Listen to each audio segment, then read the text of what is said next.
Hello guys, कैसे हो आप लोग? बढ़िया, कूल। चलिए, तो आज हम शुरू कर रहे हैं सेल का लेक्चर नंबर 2। कल लेक्चर नंबर 1 हम लोग किए थे, जिसमें हम लोग सेल थ्योरी के बारे में जाना था। ठीक है, आज हम उसी के आगे डिस्कशन करेंगे, fundamental features of cell theory. Okay, तो आप लोग रेडी हैं? चलिए शुरू करते हैं। Fundamental features of cell theory. Organisms are composed of different types of cells and their products. जितने भी ऑर्गेनिजम्स हैं वो सभी अलग अलग प्रकार के सेल से बने होते हैं। सेल और उनके प्रोडक्ट्स कहने का मतलब cell organelle. Okay, cell organelle. चलिए, सेल ऑर्गेनेल में क्या क्या आते हैं? जैसे हमारे हो गए ribosome, mitochondria,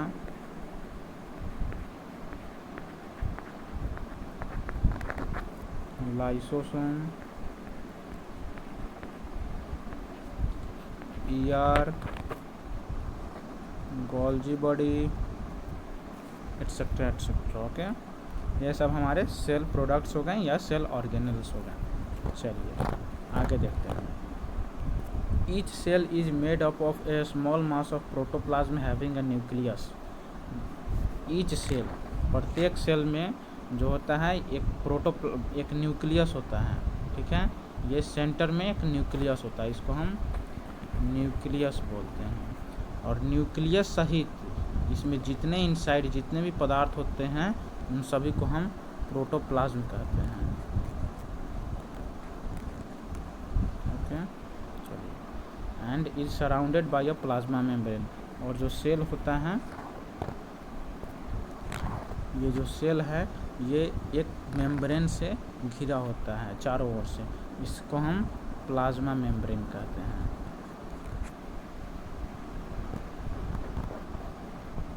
plasma membrane. Okay, चलिए देखिए अब, विद और without cell wall on its outside. ये जो सेल होता है ये इसको हम प्लाज्मा मेम्ब्रेन कहते हैं। और प्लांट सेल में इसके आउटर लेयर में भी एक मेम्ब्रेन होता है जिसे हम सेल वॉल कहते हैं। ओके, याद रखिएगा, ये एनिमल सेल में नहीं पाया जाता है, ये केवल प्लांट सेल में ही पाया जाता है। ओके, चलिए आगे चलते हैं। चलिए आगे देखते हैं। New cells arise from preexisting cells, that is ओमिनी सेलुला ई सेलुला। मोस्ट इंपॉर्टेंट क्वेश्चन है, कई बार नीट के एग्जाम में भी पूछा गया है। New cells arise from preexisting sales, ये थ्योरी दिया गया था सेल थ्योरी के बाद में। इसमें कहा गया था कि जो भी सेल होते हैं वो अपने पहले से ही जो सेल होते हैं उनसे ही उत्पन्न होते हैं, उनसे ही डिवीजन के द्वारा उत्पन्न होते हैं। That is called cell division. आगे पढ़ेंगे हम सेल डिवीजन। सेल डिवीजन कितने होते हैं? 2 होते हैं, माइटोसिस एंड मियोसिस। उसको हम आगे वाले चैप्टर में कवर करेंगे। ओके, तो ये है new cells arise from preexisting sales, इसी को हम बोलते हैं ओमिनी सेलुला ई सेलुला। ठीक है, चलिए आगे चलिए। All cells are basically alike in their chemistry and physiology. ठीक है, इसमें तो कोई बताने वाली बात ही नहीं है, सभी सेल बेसिकली अलाइक होते हैं एक दूसरे के। चलिए, activities of an organism are the sum of total of activities and interaction of its constituent cell. अब देखिए, इसको देखते हैं पहले। ये हो गया आपका एक घर, ठीक है, मकान, दैट इज एन हाउस। ये हाउस किससे बनता है? ब्रिक्स से। ओके, ब्रिक्स से बना है। अब ब्रिक्स की क्वालिटी जैसी होगी,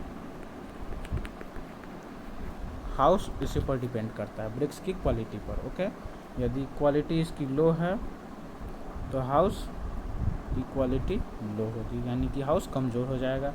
यदि इसकी क्वालिटी हाई होगी तो हाउस स्ट्रांग होगा। ठीक है, उसी प्रकार हमारे सेल में भी होता है। Activities of an organism are the sum of total activity, यानी कि सेल के जो टोटल एक्टिविटी होते हैं उनके सम के इक्वल होता है। जैसे सेल, जैसे इम्पल्स का चालन होता है, इम्पल्स कंडक्ट करने के लिए हमको उसको इलोंगेट रखना होता है। ओके, इसलिए सेल जो होता है इलोंगेट होता है, नर्व सेल। ओके, चलिए आगे देखते हैं मॉडर्न सेल थ्योरी। ये तो हो गई शिल्डन और स्वान के द्वारा दी गई सेल थ्योरी। अब मॉडर्न सेल थ्योरी में क्या क्या है उनको देखते हैं। चलिए,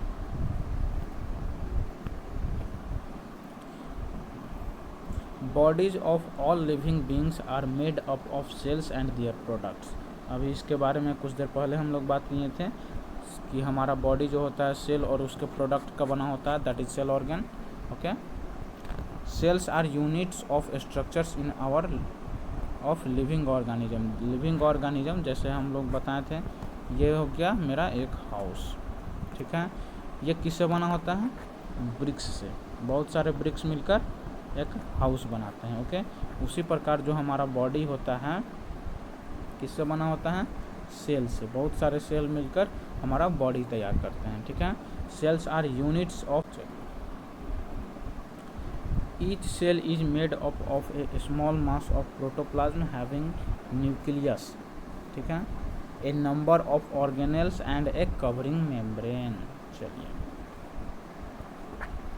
कहने का मतलब each cell is made up of a small mass of protoplasm having nucleus, यानी कि हर एक सेल में, ये हो गया आपका सेल, इसमें एक न्यूक्लियस होना ज़रूरी है। न्यूक्लियस होगा ही होगा यूकैरियोट्स में। ठीक है, ये सारे प्रोटोप्लाज्म कहलाएंगे न्यूक्लियस सहित। सेल के इंटायर, सेल के अंदर के इंटायर पार्ट को हम प्रोटोप्लाज्म बोलेंगे।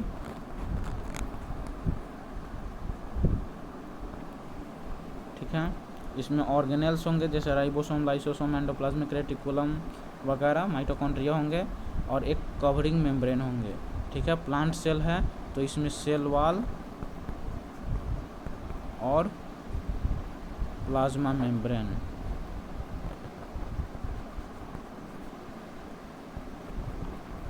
प्लाज्मा मेम्ब्रेन दोनों होंगे।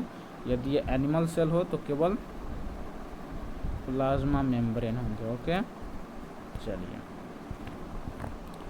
अच्छा लगता है तो लाइक ज़रूर करें, कंजूस बच्चा, लाइक ज़रूर करो। चलिए आगे चलते हैं। While a cell can survive independently the cell organelles can not do so. चलिए देखिए, ये हो गया कोई पर्सन। ठीक है, चलिए, ये हो गया इनका हाथ। आप ही लोग नालायक बच्चे हैं, लाइक नहीं करते हैं। चलिए, यदि इनके हाथ को हम तोड़ देते हैं बाय द वे, तो क्या ये खुद से सरवाइव कर पाएंगे? क्या ये इनके अकेला हाथ खुद से सरवाइव कर पाएगा? क्या इनके पैर खुद से सरवाइव कर पाएंगे सेपरेटली यदि इनको हटा दिया जाए तो? बोलिए, नहीं कर पाएंगे। उसी प्रकार ये जो सेल है, इसका कोई भी यदि हम ऑर्गेनेल ले लेते हैं, जैसे हम लाइसोसोम को लेते हैं, क्या ये खुद से अलग सेपरेट सरवाइव कर पाएगा? क्या ये एनर्जी बना पाएगा अपने लिए? बोलिए, क्या ये खुद के लिए राइबोसोम, जो राइबोसोम क्या करता है आपके लिए? प्रोटीन बनाता है। क्या लाइसोसोम आपके लिए प्रोटीन बनाएगा खुद के लिए? लाइसोसोम खुद के लिए प्रोटीन नहीं बना सकता, एनर्जी नहीं बना सकता, यानी कि कोई भी सेल ऑर्गेनेल खुद से सरवाइव नहीं कर सकता है, सेपरेट सरवाइव नहीं कर सकता है। ओके, चलिए आगे चलिए। Cells belonging to different organism and different regions of the same organism are fundamentally similar in their structure, chemical composition and metabolism. चलिए इसको आगे देखते हैं हम। दो सेल हैं, दोनों में प्लाज्मा मेम्ब्रेन होंगे, दोनों में न्यूक्लियस होंगे, दोनों में राइबोसोम होंगे, दोनों में एंडोप्लाज्मिक रेटिकुलम होंगे, दोनों में गोल्जी बॉडी होंगे। यानी कि एक ही बॉडी के दो सेल हो या अलग अलग बॉडी के दो सेल हों, दोनों फंडामेंटली स्ट्रक्चर उनका जो होगा वो सेम होगा, ये लाइक होगा। ओके, इसमें कोई डिफरेंस नहीं होंगे। चलिए आगे। Life exists only in cells because the activities of life are performed by the cell. इसको पहले हम देख चुके थे। किस प्रकार किसी हाउस का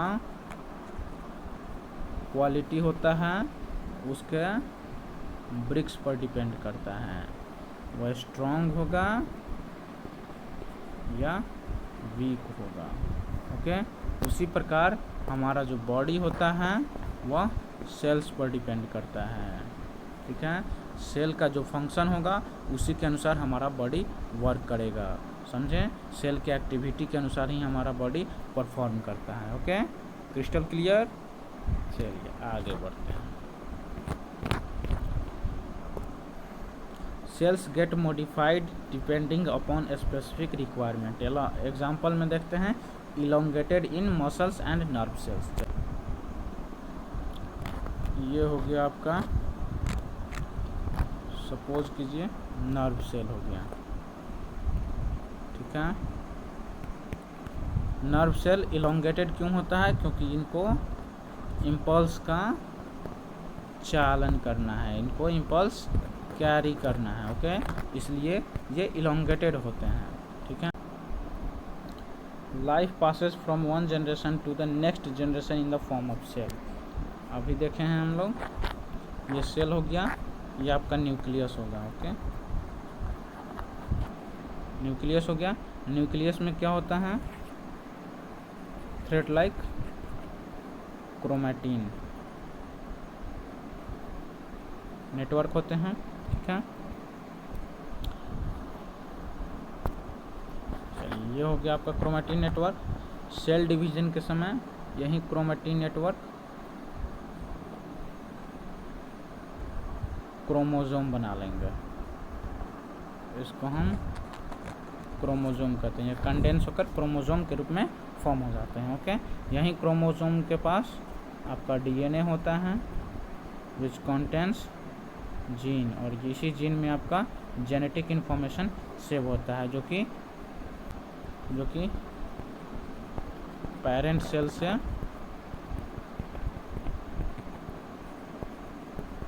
डॉटर सेल में पास होता है। Okay, so life passes from one generation to the next generation in the form of cell. Okay, चलिए, growth of an organism involves growth and multiplication of its cells. जब भी कोई organism growth करता है, क्यों? क्योंकि उनके सेल्स ग्रोथ करते हैं। याद है, जब भी कहीं बचपन में कट जाया करता था तो वो खुद से रिपेयर कैसे हो जाता है? जब भी कहीं कट जाए ब्लड गिरता है, खुद से रिपेयर हो जाएगा। क्यों? वाई? क्योंकि सेल जो होता है ग्रो करता है।